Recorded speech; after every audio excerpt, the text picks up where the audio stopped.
Comparatively, we measured the 7900X at 49 watts idle in the same power plan, though both CPUs can draw less when using a more conservative performance mode.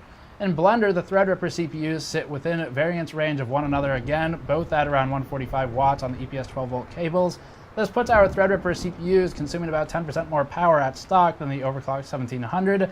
The 7900X stock CPU runs the same Blender test at 171 watts, with its overclocked variant at 224. Threadripper remains remarkably efficient in its out-of-box state, but starts guzzling power when overclocked on higher voltages to sustain an all-core OC.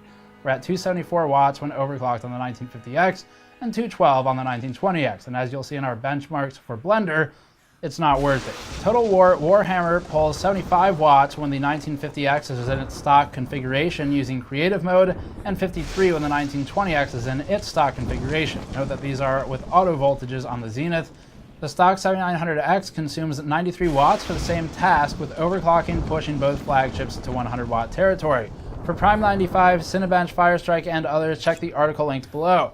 Here's a quick look at thermals over time in a Prime 95 28.5 LFFT torture workload.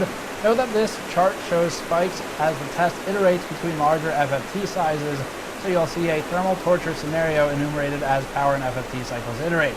The 7900X runs warmest here using our X62 and sits at a delta T over ambient of around 50C peak average.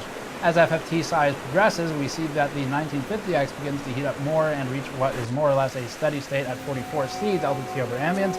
Keep in mind that distance from TJ Max is different on AMD and Intel processors, so the significance of this temperature will vary between them. Intel maintains a distance from TJ Max of about 25C in this test. We think that AMD's TJ Max on Threadripper is about 85 to 90C, but we haven't been able to confirm this directly. That assumption is based on observations of when Threadripper throttles in one of the tests. If that's the case, assuming a 90C TJ Max at the high end, AMD maintains a distance of about 22 to 25C also. Not so different in this case.